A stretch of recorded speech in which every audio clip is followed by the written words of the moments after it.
This is Jeffrey Privero, and with me are Doctors Connie Lester and Larold Limpel.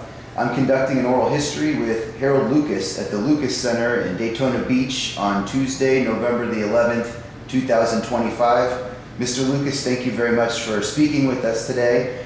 Would you please begin by stating your full name and tell us a little bit about where you're from and what life was like for you growing up? Well, my name is Harold V. Lucas Jr. I'm the son of these two people that you see right here. This is my father and this is my mother. And I was born in Daytona Beach, Florida, October 5th, 1932, just about where that counter is. This house sat on this property, and that's about the location of the house. Daytona has always been a very special place to me because it's my hometown. And I think that everyone, regardless of the situation, has something to be thankful for from where they come from. It's not where you come from, it's what you try to do while you're alive. And my life has been one that has been devoted mostly to service. That came as a result of my father's ability and his inability to move around because he was an invalid. And he walked with lobster crutches. And my mother was also a school teacher. She was from Daytona Beach. But they both have devoted their life to service. And that's kind of where I come from. And, because I am so thankful for the people that were in Daytona that raised me, because my mother left me when she was 7 years old, when I was 7 years old, to go to the hospital. And she never came back. So my dad and Ms. Bethune raised me.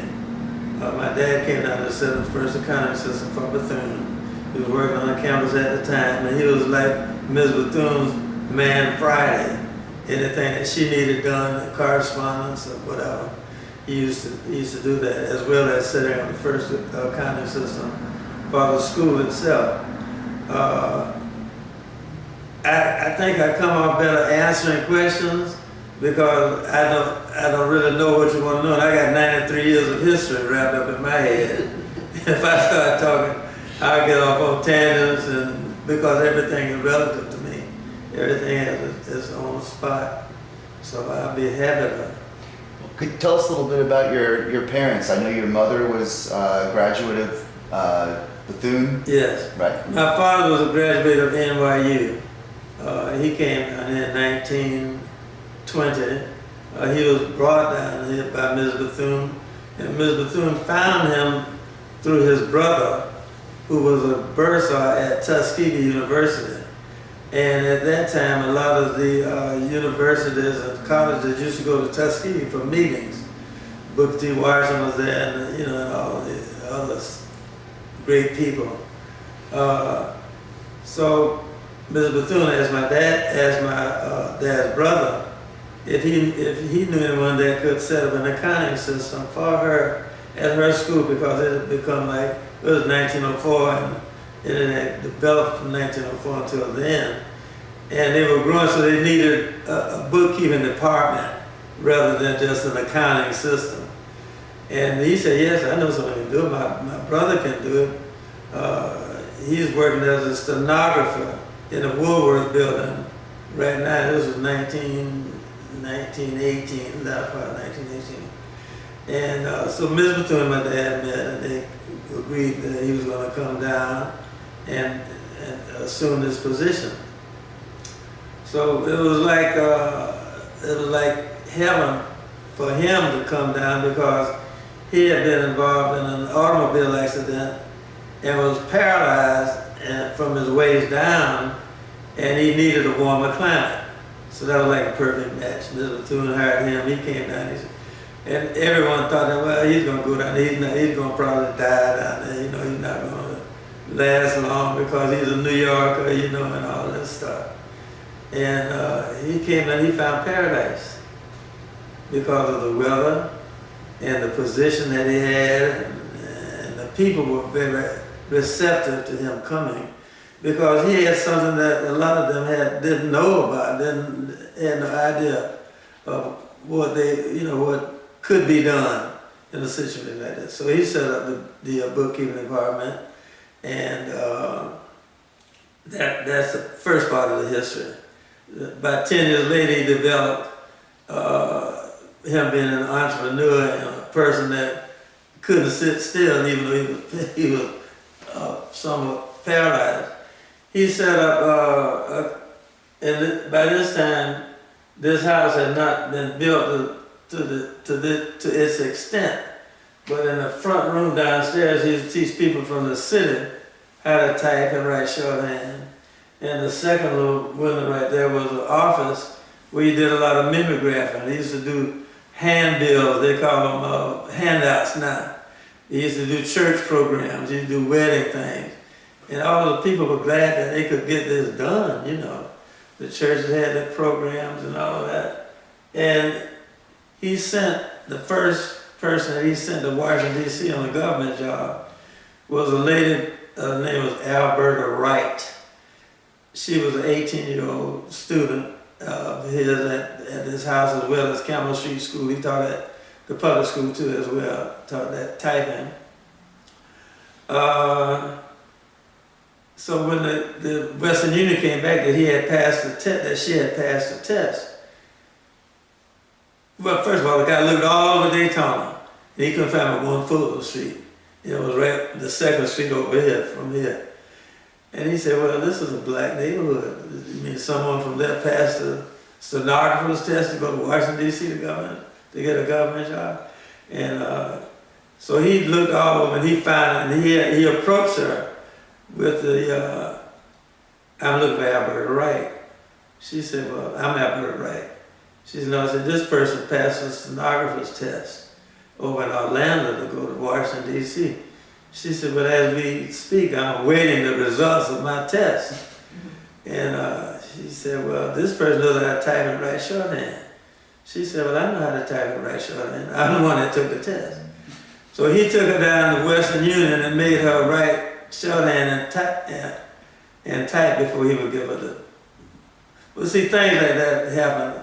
So you experience a lot of the good and the bad, and you learn how to mediate the differences. And well, how can I use this to make it better for my people?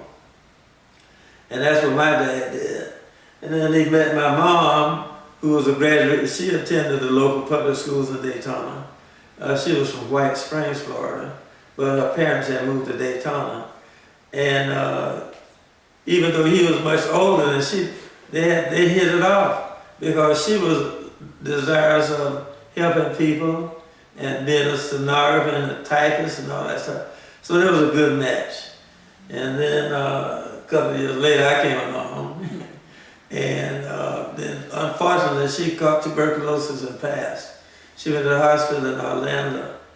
And she died. Well, in the interim, I had nowhere to go but on the campus because that's where my dad was. And we had a house here. And that's how I ended up being Mrs. Bethune's grandson, called Mrs. Bethune my nanny, because I had to spend a lot of my time over there in her house because that's where my dad was after he got off of work. And then when I had nowhere to go, so she said, well, just stay over here and Miss Georgia take care of, that's one of her nieces. And so that's how I spent a lot of time in Mrs. Bethune's house. If you go up there now in her bedroom, you'll see a picture with me, my arm around her shoulder. That's the only picture on her dresser. It used to be, I mean, they have changed it. It's been successful in staying there so far, but when they have changed in administration, you can't tell what might happen. But that's how she left it. And so my mother became a teacher at Bonnie Elementary, as well as helping my dad. And sometimes I think that she might have caught tuberculosis out trying to run the handbills and getting out in the weather and stuff, trying to help my dad do things that he was doing too. So that's that part of it. You were involved in Bethune-Cookman football from a very early age, right? Could you tell us a little bit about your history with the team? Yeah. I became the second mascot that Bethune-Cookman ever had. And Ms. Bethune's grandson was the first. And I was the second, but by the time I was 7 or 8, he was like 13, so he had discovered the girls, and he didn't want to be the mascot anymore. He wanted to be up in the grandstand. Well, of course, it's almost a natural thing for me to become the mascot because I was right there all the time. And I did become the mascot, and we traveled. We used to go to St. Augustine and to play Florida Norman. We go to Jacksonville to play Edward Waters. So I used to follow teams. So I've been affiliated with Bethune-Cookman football for 87 years. I went from a little mascot to a little water boy, to a big water boy, to a player, to a coach, to an advisor, to I sort of help sponsor the team now. And Jackie Robinson played ball in this area. Were you ever able to see him play? Yes, that's another one of my highlights. When Jackie Robinson came, I was to Daytona. I was in probably 8th or 9th grade. But I know he came out to speak to us when I was in 9th grade because that's the year that the school burned down. And he told us that you need to go to school. You need to get some skill.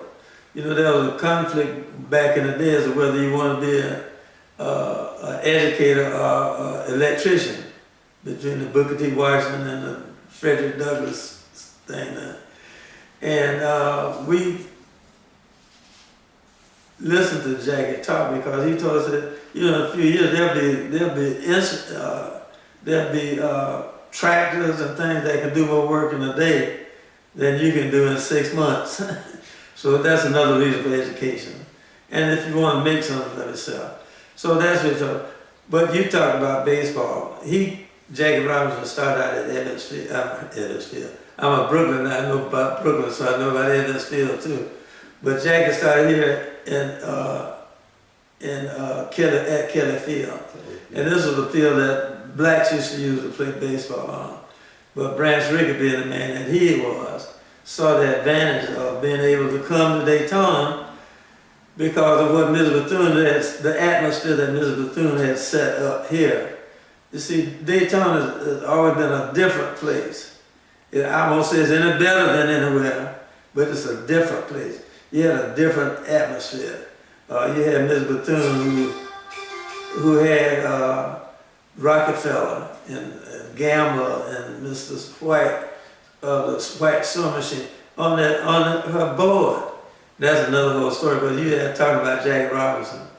But that's why Jackie Robinson was able to be successful here because of the atmosphere of Daytona. And Ms. Bethune helped set that atmosphere. And Jackie was a great player, and we all know through his history what he achieved, but it all started right up there at Kelly Field.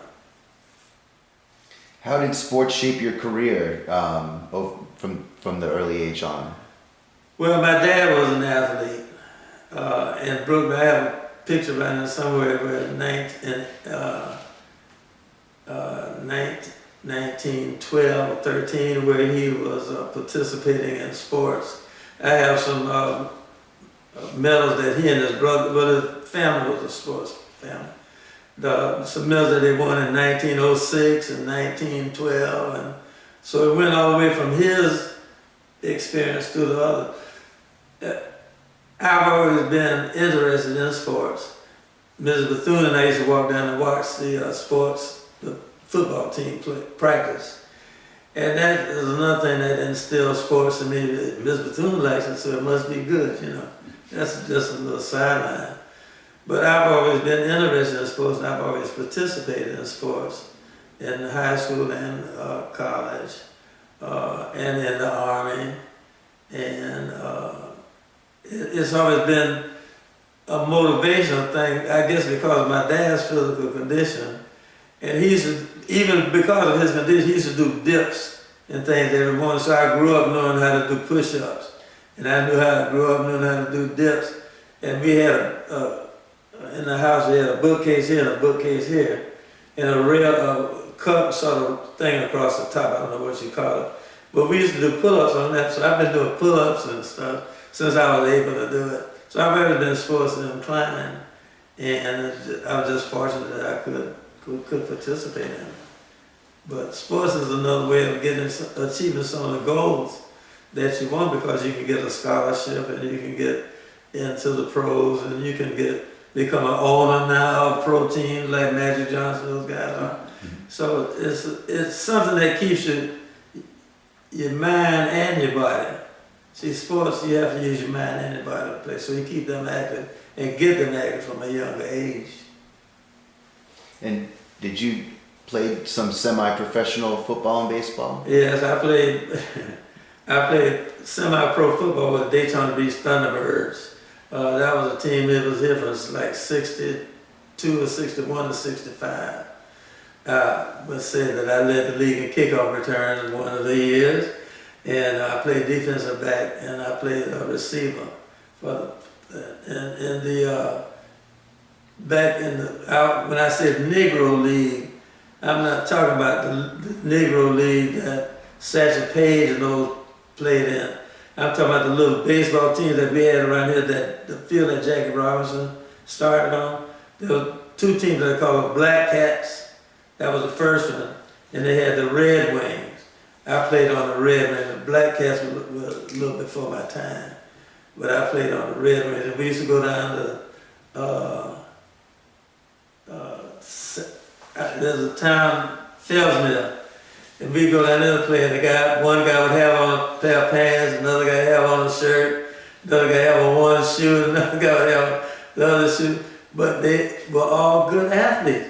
There was a guy down there, his name was Bo Gator, I'll never forget. He had a curveball that was it would break about 2 feet before it got to home plate. So it was a great time. We used to play in Sanford, we used to play in Orlando, and it was just another good experience that I had as a young man growing up here in Daytona. Daytona provided so many opportunities that, I almost felt like I had to put something back in the pot, regardless of what my dad and mama did. Well, today happens to be Veterans Day. Could you tell us a little bit about your military service? Well, I went to the Army in 1954. It was right after the Korean War.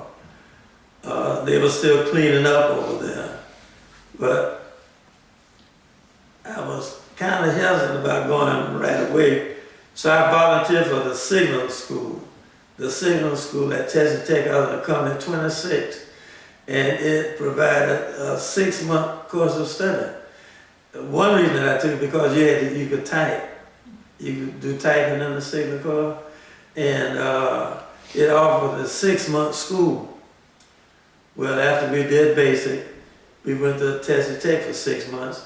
That put the Korean War 6 months further behind me, so they had all that little cleanup stuff they were still doing. And I went to Texas Tech.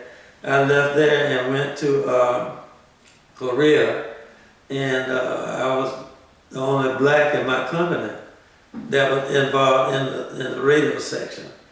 And we had a great time. I have some pictures of some of my Army buddies that were over there.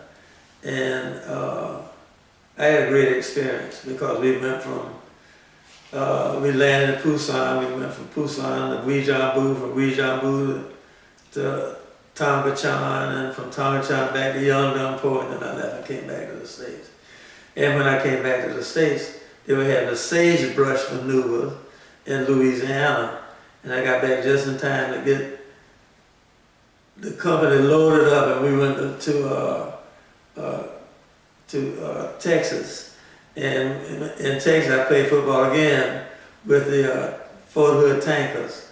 But I got out of the Army in October, so I never really got a chance to play again. I got a chance to goof off for about a couple of months while we were practicing.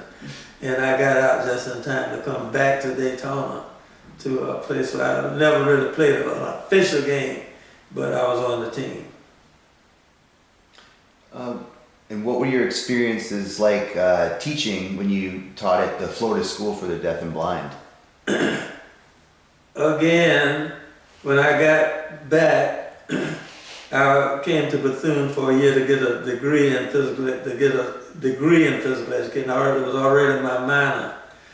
And while I was there, a man named Mr. Otis Knowles was a principal at Florida School for the Deaf and Blind. Had a guy that was leaving, and it was Mrs. McCrae's husband who taught at Bethune-Cookman. They met. And so he said, he asked Grant McCrae if he knew anyone that could come up to D&D and help with the athletic program. So he said, yeah, I know somebody. Said Harold Lucas is down there, he's finishing. So Mr. Otis Knowles called me. I agreed to go to St. Augustine, and I taught track and field. I taught biology and general science. I taught swimming. And this was the first time that the blacks had an opportunity to participate in the track. And I had several people that were state competitors and state winners in track in the local in the Florida State Athletic Association. Sammy King, Tommy Williams, those guys. And it was a great experience teaching me. He said, well, how you teach blind kids and deaf kids how to run track? I said, well, what you do is you pair them up. You get a partially sighted guy with a deaf guy, and they run together. Blind people have a different sense. They can tell when you're right here or whether you're back there or whether you're... So you get a guy that could push him. When I say push him, I mean he'd run his race and the blind guy would try to keep up with the deaf guy. And when they would get ready to start, they said, well, how did they do the start? Well, I would get in front of them about 20 feet in front of the participants. And when the official would say, take your mark, I would do my hand like this. And when they say, get set, I would hold my hand up. And then when you say, go, I drop my hand. So it was a sort of coordinating between what they could see and what they could. Now, I knew about sports. I know the guy's only supposed to hold it, but when he said get set, he's only supposed to hold it about 2 seconds, or no more than 2 seconds, so I could kind of guesstimate when he was going to do it, but it was a lot of fun. And you got kids that would come out and participate, and they would be totally blind. And they could do the standing broad jump. They could stand and jump, So I had them do different things that they were suited for, or they were capable of doing. And again, the unity in pairing the deaf kids with the blind kids, that brought them closer together, because this is my partner, this is my buddy. And swimming, it was interesting teaching swimming. Because they have to know, they could tell what you were doing, but it's an experience to put your head on the water and you don't know where you are, you don't know what you're doing. So I had a lot of fun. But again, it was another service opportunity for me to help somebody that couldn't, that had difficulty. So you were an instructor around the civil rights movement times. Did you have students that participated in that? What was it like for you? Well, when I left D&D in 1959, 60, when did I come out? 61. When I came to Daytona in 61, I was a football coach. I was a head track coach, and we had kids that even back then you could tell that the movement was coming. And my experience in the movement was to make sure that the kids were protected when they would get, say, whatever time, the 67, 65, 66, whatever they considered the movement then. But they would go to the movies, Daytona Theater, and they would walk up to the counter and say, I'd like to buy a ticket.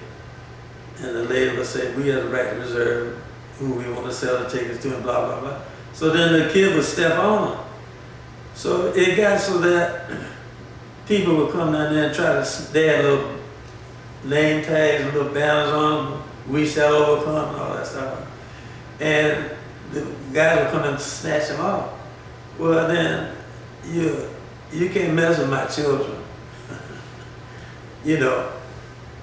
And I get kind of emotional when I talk about it,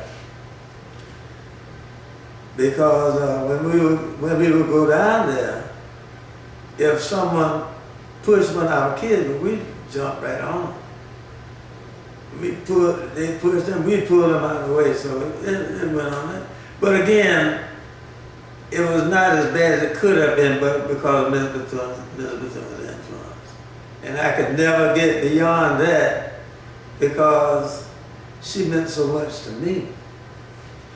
And I've been able to sit back and look at the things that she's done, not only for the city of Bethune-Cookman, but that she did for me. And so that makes it personal. You know, I can talk about going downtown with the white shirt on and the blue skirt so that they would know, people would know that this student was from Bethune-Cookman, a young lady from Bethune-Cookman. They used to have to wear that when they went downtown. She Miss Bethune was smart. That dealt with the economic, she could talk about the economic impact because you see those kids downtown buying stuff. She said, see those my kids down there buying stuff. She can talk about the protective part of it because if you saw one of them, they had a white and they were representing Bethune-Cookman and John D. Rockefeller and who else, Mr. White and Mr. Man from Gamble. You know, those people on her board of trustees back in the day. So that had permeated the whole situation all the way up until the civil rights thing. So that's what made Daytona somewhat different than a lot of other places. But in getting back to your conversation, what we were originally talking about, that's what I experienced. That's why I had no fear in doing whatever I did for the city because I was doing it for Ms. Bethune and the city because I knew the value of what was happening here because of what it had done for me. And if it could do it for me, then you could do it for someone else. And you should set an opportunity for it to be available for someone else. So that's where I came, that's why I was interested in what was happening downtown during the civil rights stuff. In fact, I have some pictures over there where I used to lead the march, the Martin Luther King Day march. I did that for several years. And then I took a picture last year when I could no longer march with the team, but I was out there so you could see me standing on the side watching the people get ready to march. And I caught a little scooter that came up here, and when they finished, I was down there when they finished the march. But that's how important all that stuff was to me. And that's why I had no fear. In other words, the fear of it not succeeding did not overcome the fear of me doing it. And I was going to do it, I'd do it in spite of.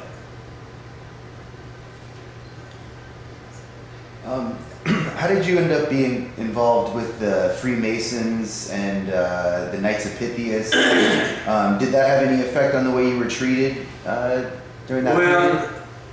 This goes back to my athletic days at Bethune-Cookman. Coach Jack McLaren and Tom and Charleston Hope, we were on a basketball trip, and we used to have to ride in Ms. Bethune's son's family car and another car for the basketball team. We used to travel. So we were driving coming back one night, and the police highway patrol stopped us, and he said, where you guys going? You know, where you? And so Charles Hope was in the back sleep, but he heard him talking, and so he woke up. He was a Mason. He was a young man, but he'd been from Quincy, Florida. His dad had gotten him into Masons because if you're a Mason, you can prove that you're a Mason. A lot of times they'll let you go, or they won't be as hard on you as they would be if you were a non-affiliate. So Hope heard the man talking to the side who was driving, and so he said, "It's just a minute." So he got out the car, and he walked around to the back of the car, and the guy went with him. And when he came back, he said, "Now you all better go on down, and you all better slow down," and blah, you know, and they let us go. I said, what happened? What was all that about? He said, well, you know, if you're a Mason, man, a lot of these guys are Masons, and you're doing something that's not really bad, you know, something that might be excusable or something, so they'll let you go. So Cy McLaren, Andy Henson, myself, and we went down and we joined the Masons. Because we at some time or another would have to drive the bus or drive the cars for the school because we used to alternate driving and this is where I got involved in it. And then there was a man named Mr. Daniels who was a nice Epiphany guy that lived in Armour. James Daniels, you know, James Daniels, his dad, he started talking about the nice Epiphany. So then I got involved in the nice Epiphany. See, if you're out there and you expose everything that you can do to help yourself, is better off because if they're going to let me go and I got somebody's children and I'm responsible for, that's a plus. Because I can help these children not have to sit around the jailhouse waiting on somebody to come. You understand what I'm saying? It's a blessing to be a nice Epiphanius and to be amazing. I have great respect for them. And that's why I joined the organization. Because of not only what they can do for me, but what I can do for them through helping other kids, trying, you know. So it's a helpful situation. Well, Dr. Limpel, Dr. Lester, do you have any other further questions that we haven't touched on? I'm wondering about, again, back to your military service. So you were in the group that was the original group to desegregate the military. How did that go for you to be in an integrated military or desegregated military? Well, I think they integrated before I went in, but I was there when I was the only person in my job that I did as a high-speed radio operator. I was the only black in that organization. In that company at that time that had that position. And it's a funny experience. When I went from John Boo up to Tongachan, up to the 7th, joined the 7th Division, I had gotten malaria. And I was sitting outside and the weather was very much like this. The sun would come out and you'd be hot. The sun would go and you'd be cold. And we were sitting on duffel bags out there waiting for for your name to come up when you were going. So when I went in there, I came up and I went up on by being in communication, we were always up high on the hill because there are a lot of mountains over there. And we'd have to walk up the hill. And one of the guys from South Carolina, his name was Charlie, I forgot his last name, but he said it sure is going to seem funny having a black in the organization up here because they were sick, they were isolated, and I was the only black up there, and they had not had it before. And so I said, I heard him because I was going to go to the bathroom, and when I came back inside, I said, is someone going to have a problem with me being up here? I said, who was that said something about it seemed like it's going to be funny? I said, well, I want you to know I'm here to serve my country. And I've come from a kind of liberated area, and I don't take in that foolishness. So if we're going to need to do something, we need to go on and do it now. We need to discuss it, or whatever we need to do to recognize that I'm here, and I can't go nowhere. And I'm not going to not do my job. So if it's something that needs to be said or done, let's go ahead and get it on. And that guy became one of my best friends. Yeah. But I never had a problem because I knew about social justice. I knew that if everybody works together, that you can be more successful than you can if there's some little friction going on all the time. I don't deal in friction too well, because I state my case and go on from there. Yeah, Mr. Lucas, you were I think, teaching at Campbell and then Mainland.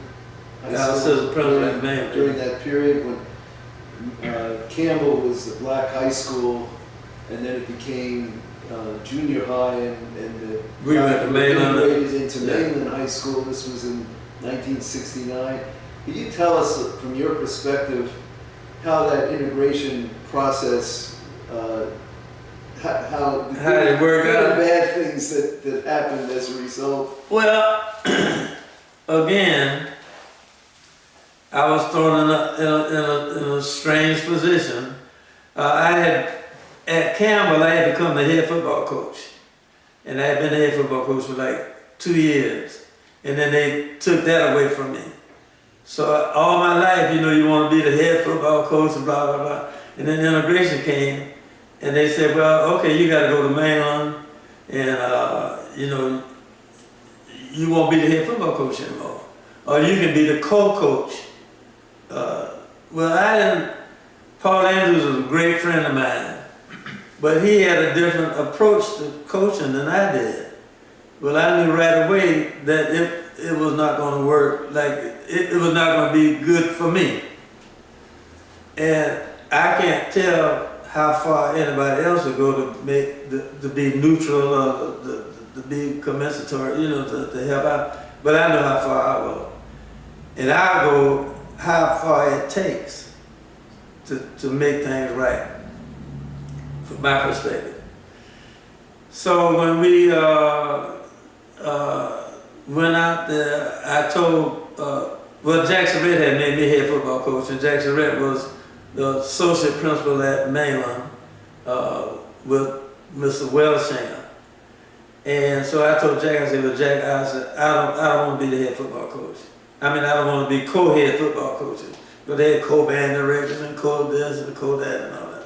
I don't want to do that. So then I had been coaching at Bethune on the side in the area of scouting and recruiting. I used to do that on Friday and Saturday for Bethune. And so I said, I just won't coach anymore. I just go to Bethune and do that full time. So I went to Bethune and became the linebacker coach at Bethune. And so they went on with that football. But then I said, I want to be a head track coach. I said, this is where you're going to have to give a little bit. And I'm going to have to, I don't want to be the head football coach, but since I'm not going to buck the company or the school and argue about being head, I said, I just won't do that, but I want to be a head track coach. So they made me a head track coach. And I was able to help Bethune with football. And I forgot the other part of your question. Oh, I think that, Okay. I just, I had another, on a sort of different subject. You mentioned that you played for the Black Cats, semi-pro baseball team. It was Red Wings. And the Red Wings. Right. And you were on the Red Wings? Uh-huh. Okay, you were on the Red Wings. Did you play games at Kelly Field? Yeah. Is that where most of the games of black teams came from all over? That's all of them played at Kelly Field. Mm-hmm. Did you ever play any games at the Municipal Stadium, in City Island? No. Never, you couldn't play over there? No. I never played there.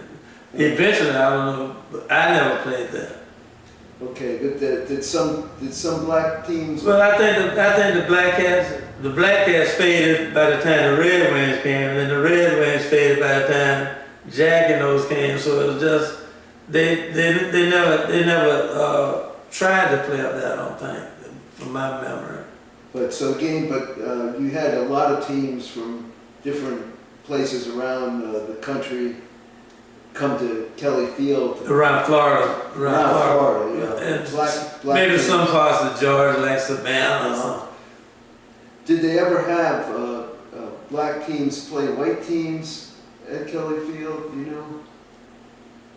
Or was it just black teams that played? No, during that time, a bit of black on black. Okay. Thank you. I have a question Yes, about Dr. Bethune. So we all know about her, but we see her as an icon for the most part. But you knew her as a person, as a child. What can you tell us about her as a person? I think Ms. Bethune was born knowing what she wanted to do. Because it seems like from her inception, from the time that she was going to school as a student, she used to play school and talk about doing school and have little pretend schools. And then as she grew up, I think she just followed her dream. It's like some people have a dream of being baseball players or something like that, being football players. I think she had a dream of wanting to have a school that she could help kids. And she might not have known the depth that she was doing it back then. But I have a daughter that started when she was about like this. She used to play cook cafe. And she set the little card tables up, you know. And see, I envision Ms. Bethune having the same kind of idea back at an early age. And see, when someone concentrates on that particular thing that they want to do, almost their whole life is devoted to it. And at every turn that she made, it was something that advanced her further in education. So she was a visionary. She only knew what she wanted to do. She kind of had an idea on how she wanted to do it. And that's obvious by the people that she tried to include in her program in some form or another to help her succeed. And as I mentioned, you can't get much better than Rockefeller and Gamble and those to be on your board. She asked Mr. Gamble, I want you to be on my trustee board. Trustee of what? Of my school that I want, my dream. She said, I want you to be on the trustee board. And he agreed.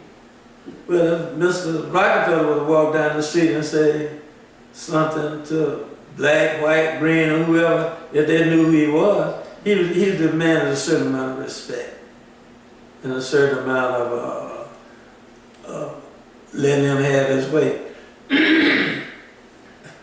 And I just think that she knew what she wanted to do from her birth almost.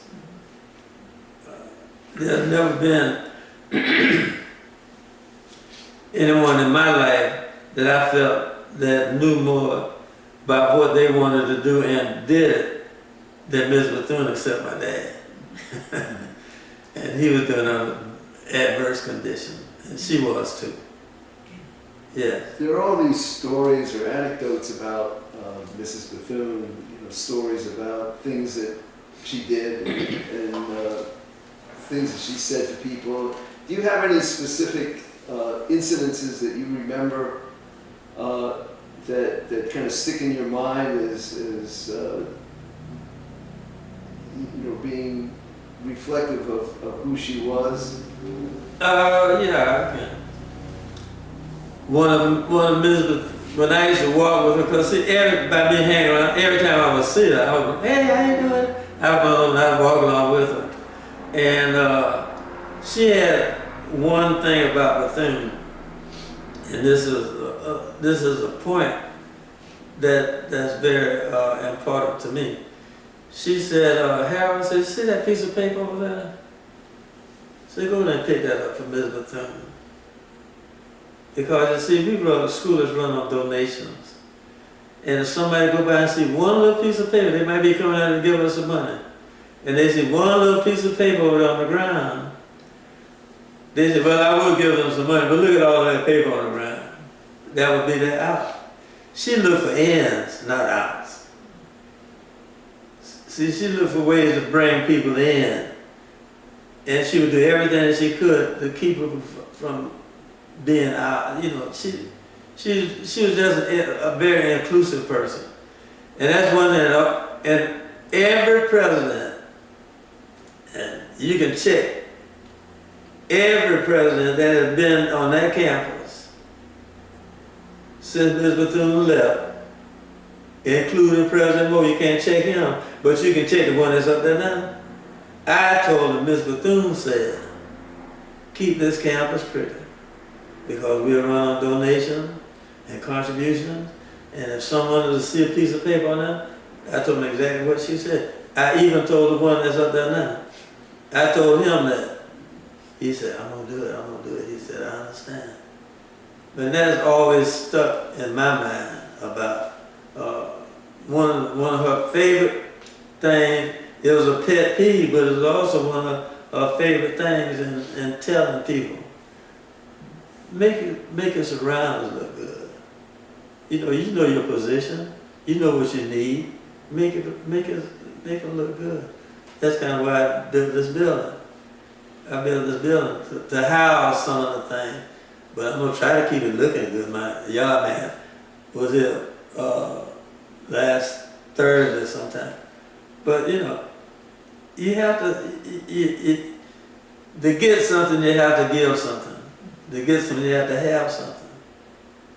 And I can never be too thankful for the experiences that I had in dealing with her, because she taught me a lot without teaching, without saying specifically. Now, remember, you tell her, she was just a great person, and she and my dad got along very well together, because he was a New York Yankee, and he knew the value of money. He knew the value of how to get this, and he knew how to go about doing things. See, a lot of people back in 1920, a lot of black people down here didn't know a lot of things that he knew. If they did, they were far in between, because there was only one typing teacher in the whole area. There was only one person that knew about accounting. My dad's brother used to be the chief secretary of George M. Peabody, the one that's over Vanderbilt and all that. Yeah, he was his personal secretary. So they knew, and she knew about things that were how you go about doing it. See, it's not what you know, it's who knows you, and it's not what you do, but it's the way that you do it.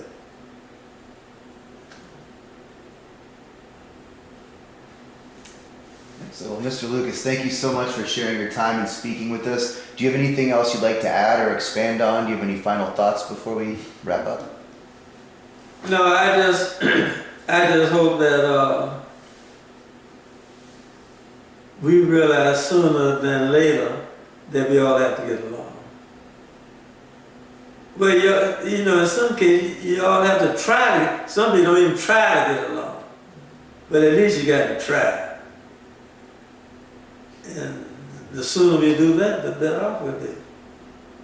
Us and you and us. Goes both ways. And I'd like to suggest anyone that's listening or reading or listening or watching this to read your autobiography, A Tree That Grew in Midway. Thank you. And thank you very much. This has been Jeffrey Crivero at the Lucas Center in Daytona Beach on November 11th, 2025.